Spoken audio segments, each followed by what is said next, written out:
The story of East Bay Chinatown's Veterans of Foreign Wars, post-3956, referred to in this film as VFW, begins not in celebration, but in struggle.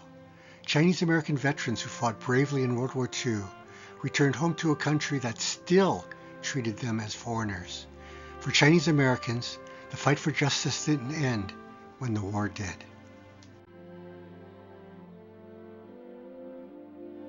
At the time, the McCarran-Walter Immigration Act allowed only 105 Chinese immigrants per year, leaving families in war-torn China divided by law and ocean.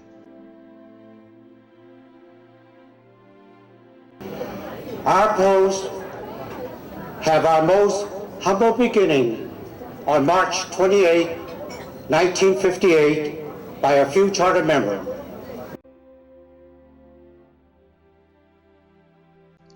Led by David Y. Wong, they formed a new post, not for social reasons, but to challenge discrimination and fight so Chinese American veterans could reunite with their families.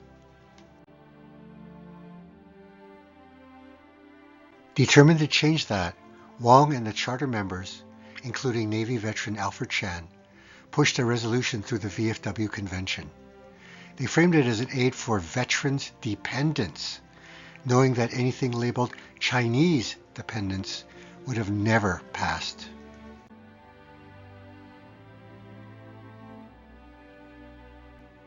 Despite resistance, the resolution passed in both the VFW state and national levels.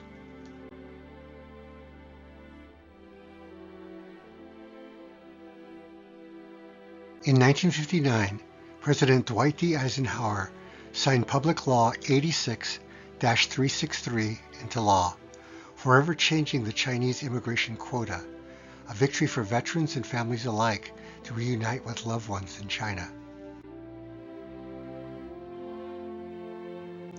After their monumental success, post-3956 grew stronger as they actively participated in Oakland Chinatown community activities, including Chinese New Year parades, funding youth scholarships, and providing aid to fellow veterans in need.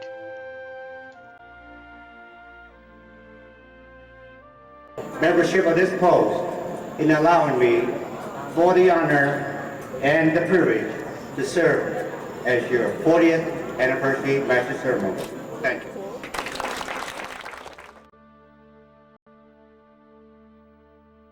Alfred wasn't just an officer, he was the voice of the post. For over 4 decades, he served as Master of Ceremonies at nearly every major event. He introduced dignitaries, led the Pledge of Allegiance, and often ended his speech with heartfelt words. God bless America. May there be no future wars. When founder and Army veteran David Y. Wong passed away in 1997, it was Alfred who delivered the eulogy. Comrade David's life and accomplishments are woven into the very fabric of this post. For half a century, Post 3956 had 19 commanders.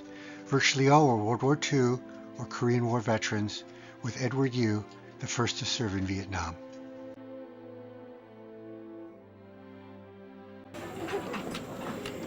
Have I overlooked any past post commander? Yes, you shall.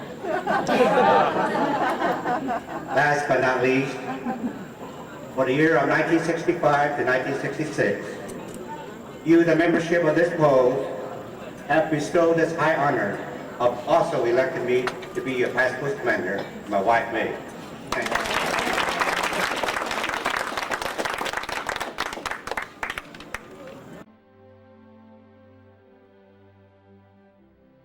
In 1965, Alfred was elected the 7th commander in the post's 50-year history. The following summer, he chaired the annual picnic, charging $1.25 for fried chicken dinners, because even in service, Al believed in a good deal. That same year, Alfred organized the post's annual Christmas party, complete with turkey, trimmings, laughter, and mahjong tiles echoing throughout the VFW clubhouse. Al and his wife, May, gave generously, donating time, resources, and warmth. May chiffon cakes and jello modes became cherished traditions. After celebrating its 50th anniversary on May 18, 2008, the all-Chinese East Bay Chinatown VFW Post 3956 was consolidated with San Francisco Chinatown Post 4618 in 2009. Post 3956 legacy lives on in the families that help reunite across oceans and in the brotherhood of veterans who turned service into a fight for justice and belonging. From 1958 through 50 remarkable years, Alfred Chan stood shoulder to shoulder with his comrades at Post 3956. His steady leadership and unwavering commitment reflected the strength of a generation that served with pride, both in uniform and in their community. Because for Alfred Chan, serving his post was never an obligation, it was an honor.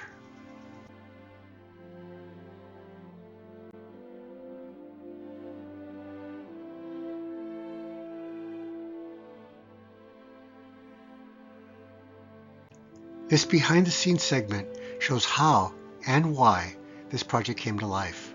While sorting my father's personal effects, I discovered a box of VFW newsletters, rosters, and handwritten speeches spanning decades. From these pages, I found 188 citations mentioning my father, but also many articles capturing the heartbeat of the Post, its triumphs, losses, and laughter, which became the foundation of this film. I organized these 188 references into a spreadsheet, uncovering small details like a $1.25 fried chicken picnic dinner, which helped bring the Post's history to life. With old photos, film clips, and newsletters gathered, the story began to take shape as a tribute to friendship, service, and family. All the stories, research, and memories came together in this film. But the greater question is, why was it made? This story was told through the lens of one man, but it was the brotherhood of over 160 whose dreams and unity made it possible. They are our greatest generation, our greatest inspiration.